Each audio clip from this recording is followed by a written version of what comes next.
Hello दोस्तों, मैं फिर से लेकर आई हूँ आपके लिए एक नई कहानी। आशा करती हूँ आपको ये कहानी पसंद आएगी। चलिए कहानी की शुरुआत करते हैं। आखिरकार आज मेरे पिता और माँ का बहुत बोझ उतर गया था। मेरा रिश्ता पक्का हो गया था। कुछ सालों से वो लगातार इसी की कोशिश कर रहे थे। कहते हैं कि जोड़ियाँ ऊपर से बन के आती है। जब समय होता है तब अपने आप आपका जीवन साथी मिल जाता है। उसके पहले कितनी भी कोशिश कर लो। मेरे साथ भी यही हुआ। मम्मी पापा ने पहले बहुत कोशिश की, बहुत रिश्ते आए, लेकिन जब जो होना है तभी होता है। और आखिरकार मेरा रिश्ता राजीव से पक्का हो गया। 1 महीने में शादी है। तैयारी में घर के सारे लोग लगे हैं। एक बात थी जिसका अभी भी मुझे इंतजार था, राजीव से बात करना। शादी के पक्के होने के बाद अभी तक उनका कोई फोन या मैसेज नहीं आया था। मेरा नंबर बातों बातों में मम्मी पापा ने शेयर कर दिया था। मैंने भी करीब 5 दिन इंतजार किया। फिर मुझे लगा कि उनका कोई फोन नहीं आ रहा तो क्यों ना मैं ही आगे रहकर उनसे बात करूं। मैंने शादी की तैयारियों के बीच में समय निकालकर उन्हें फोन किया। पहली बार बात कर रही थी। फोन उन्होंने कुछ रिंग होने के बाद उठाया। राजीव। हाँ, हेलो, कौन? मैं कुछ समय के लिए चुप रही, कुछ जवाब नहीं दिया। मैं बस यही सोच रही थी कि उनके मोबाइल में मेरा नंबर नहीं है या फिर वो ये सब जानबूझकर कर रहे हैं। उन्होंने फिर कहा, कौन कौन बोल रहा है? सपना। मैं सपना। राजीव। ओ अच्छा। कुछ समय चुप रहने के बाद उन्होंने कहा, राजीव, अच्छा मैं अभी कुछ काम कर रहा हूँ, तुमसे बाद में बात करूँगा।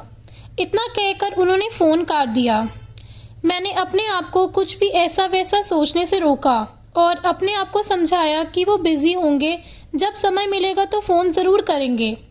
उसके बाद शाम बीत गई, रात बीत गई, यहाँ तक कि 2 दिन निकल गए, लेकिन उनका फ़ोन नहीं आया। शादी में करीब 20 दिन रह गए होंगे और उनका मेरे प्रति ये बर्ताव अब मुझे चिंता में डालने लगा। मैंने फिर एक शाम उन्हें कॉल किया। इस बार उन्होंने मेरा फ़ोन ही रिसीव नहीं किया। फिर मैंने उस शाम उनके फ़ोन का इंतज़ार किया। इस बार बेचैनी कुछ ज़्यादा थी, लेकिन उनका फ़ोन नहीं आया। तो अब उनका ये बर्ताव मुझे सच में चिंता में डालने के लिए काफ़ी था। यह बात अब मेरे मुंह पर झलकने लगी। मेरा चेहरा देखकर मम्मी ने पूछा, क्या हुआ, तबीयत ठीक नहीं है क्या?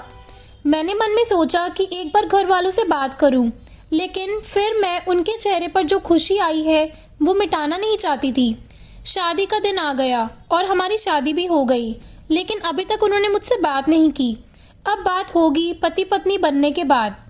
जब विदा होकर मैं उनके घर गई, मुझे मेरी सास और बाकी सबका बर्ताव अच्छा ही लगा, लेकिन अभी तक उनके मुंह पर ना खुशी दिखी, ना उसमें से एक लफ्ज निकला।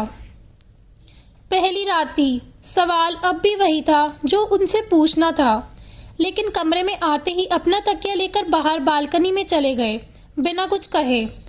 आंसू निकलने से रुक नहीं पाए। मन ही मन ये सोच रही थी कि आखिर ऐसा क्या कर दिया मैंने जो ऐसा बर्ताव कर रहे हैं मेरे साथ। क्या उनके जीवन में कोई और है? अकेली मैं सारी रात बैठी रही और सोचती रही। अभी उनसे जाकर बात करने की हिम्मत नहीं जुट पाई। इतना सब होने के बाद भी सुबह मुझे सबके सामने ये सब छिपाना भी था। सबके सामने ऐसे दिखाना था जैसे मैं खुश हूँ। मुश्किल था, लेकिन करना था। बाकी सब ठीक था। घर परिवार वाले मेरे प्रति अच्छे थे। शाम को मैंने सोच लिया था कि आज मुझे क्या करना है। मैंने बात करने की ठान ली थी। रात जब वो आए और जैसे ही अपना तकिया उठाकर जाने लगे, तब मैंने उन्हें टोका, सपना, क्या हुआ आपको? अगर मैं पसंद नहीं थी तो आपने मुझसे शादी करके मेरी जिंदगी क्यों खराब की? वो रुके और मेरी तरफ देखा। राजीव, मुझे पसंद नहीं। तुम मुझे पसंद नहीं करती और मजबूरी में मुझसे शादी की। सपना, ऐसा क्यों बोल रहे हो? राजीव, करीब 8 महीने पहले मैं तुम्हें देखने आया था। तब मैंने तुम्हें देखते ही पसंद कर लिया था, लेकिन तुम्हारे घर वालों की तरफ से कोई जवाब नहीं आया था। मुझे पता चला कि तुम्हें पढ़ा लिखा लड़का चाहिए, तो अब जब कहीं बात बनी नहीं तो तुमने मजबूरी में मुझसे शादी की है। मैंने तो मना किया तुमसे। अब शादी को लेकर घर वालों के दबाव में मुझे करना पड़ा, लेकिन घर वाले मुझे शादी के लिए दबाव बना सकते हैं। अब उनका मेरे पर कोई जोर नहीं। मुझे नहीं पता था कि ये बात है जो उनको खटक रही थी। इसका तो मुझे अंदाजा भी नहीं था। ये सच है कि उनका रिश्ता 8 महीने पहले आया था। उन्होंने जो भी कहा सब सच है। दिन होता और शाम से रात, लेकिन उनकी नजर एक बार भी मेरी तरफ नहीं आती। गलती से भी वो मुझसे बात नहीं करते। अभी तो कुछ ही दिन हुए हैं, शायद थोड़े दिन और हो जाएंगे तो सबको भी यही दिखाई देने लगेगा कि हम में कुछ ठीक नहीं है। मैंने फिर एक रात उनसे बात करने की कोशिश की। उन्हें कहा कि शादी के समय रिश्ते बनाना, बिगड़ना, हाँ करना, मना करना चलता रहता है। जब जहाँ संजोग होते हैं फिर वही बात बनती है। इस बात को आप दिल से लगाकर क्यों बैठे हैं? अब तो मैंने आपसे शादी की है। राजीव, इसमें तुम्हारी मर्जी कम और मजबूरी ज्यादा थी।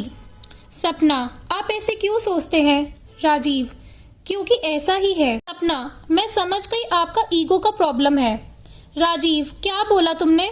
सपना, आपको ईगो प्रॉब्लम है। अगर आप मुझे पहले मना करके बाद में शादी कर लेते तब आप मुझसे किस तरह के बर्ताव की उम्मीद रखते? इस तरह की?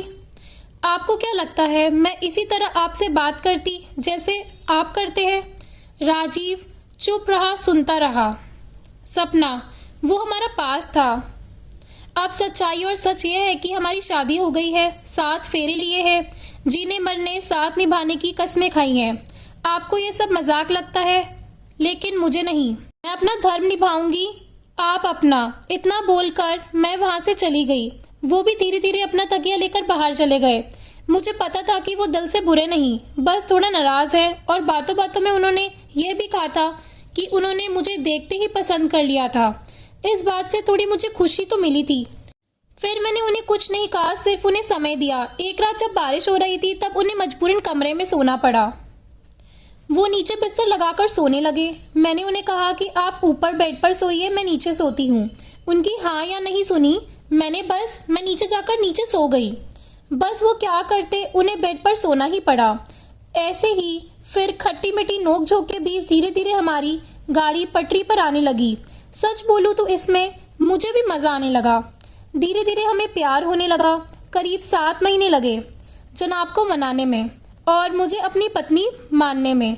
जैसा कि मैंने कहा कि वो बुरे नहीं थे, सिर्फ नाराज थे। वो भी इसीलिए क्योंकि वो मुझसे प्यार करते थे। दोस्तों, अगर आपको ये कहानी पसंद आई हो तो प्लीज़ लाइक करना और चैनल को सब्सक्राइब करना। धन्यवाद।